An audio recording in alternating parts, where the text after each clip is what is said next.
Hi, I'm Steve Adubato coming to you remotely, and we are honored to be joined, kick off this program with BJ Schecter, who is editor and publisher of Baseball America, also a professional in residence at Seton Hall University. Good to see you, BJ.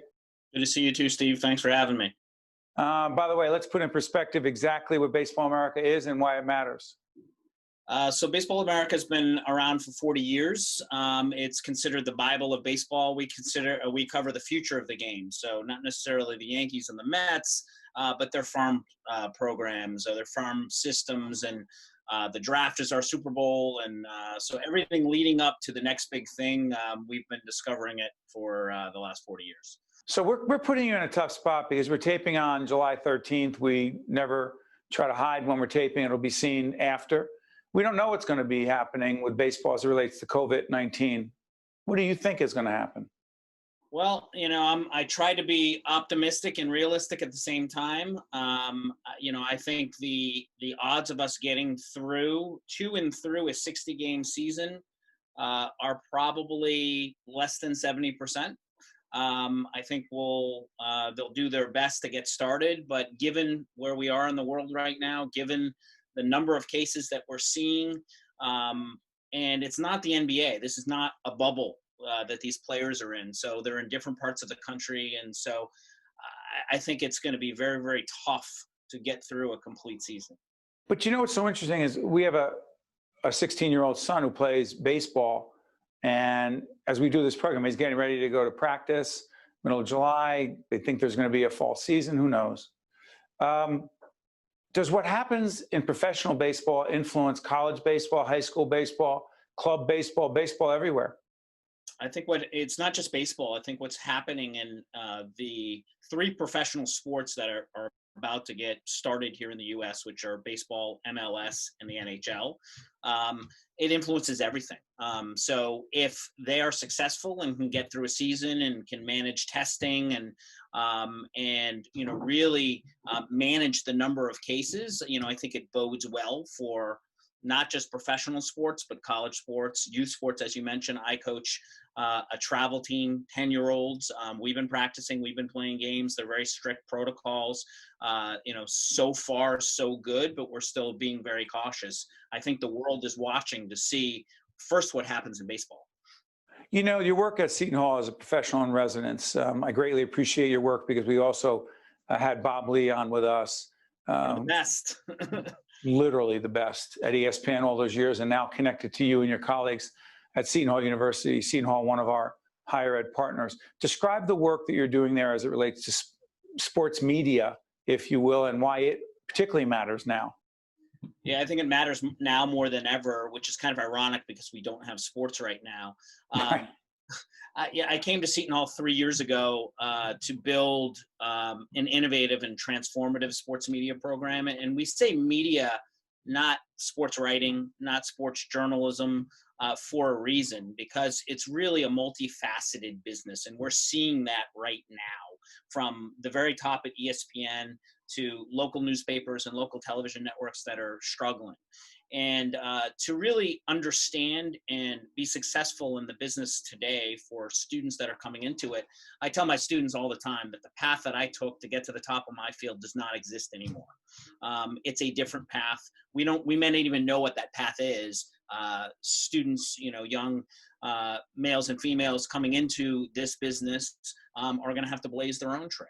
So you really have to understand not only how to create content on different platforms, but understand business plans. That's right. How to monetize content, how to raise money, paywall, everything. It's a lot deeper than when you and I first started doing this, Steve. So I really wanted to, really touch on all aspects and create well-rounded students that could come into, this ever-changing media landscape, and it changes by the day, especially now. Sure.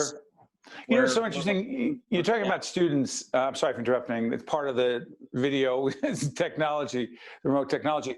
But as I think about it, not just for young students who are going into or want to go into sports media, but even for veterans like myself, adapting, broadcasting remotely, finding different platforms to do what we do, creating new content monetizing it, doing the business side. So like I said, Seton Hall, one of our higher ed sponsors and underwriters.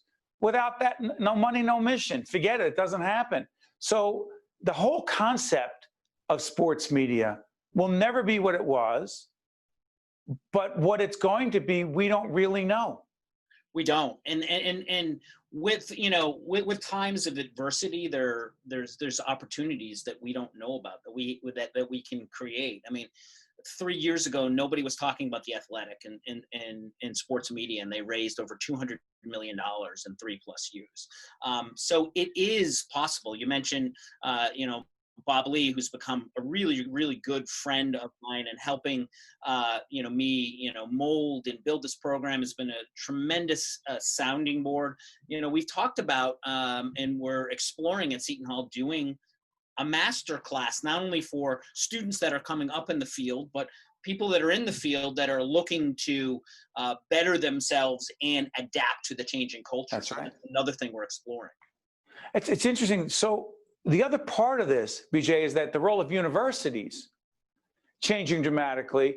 We had your president on recently, Dr. Nair, and what's so interesting to me is it's not the traditional academic curriculum. It is adapting, responding, being innovative.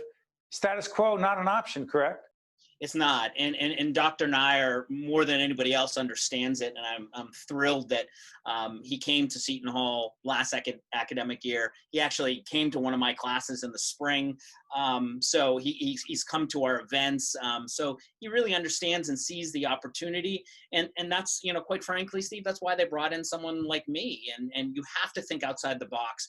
You have to think different ideas. And if you look at what universities offer, they offer resources, free labor, editors like myself that can partner with news organizations, small and large, and produce content at no cost. Yeah.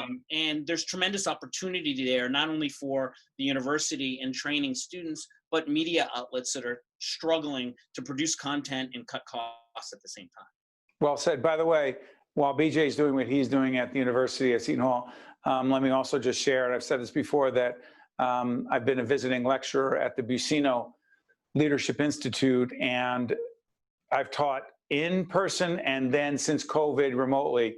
And we don't get to put it this way, we don't dictate what the reality is, but as BJ said, we have to adapt, be innovative, and make a difference no matter what we do and have impact. BJ, I cannot thank you enough for joining us. We wish you all the best, to you and your family and the family at Seton Hall. Thanks.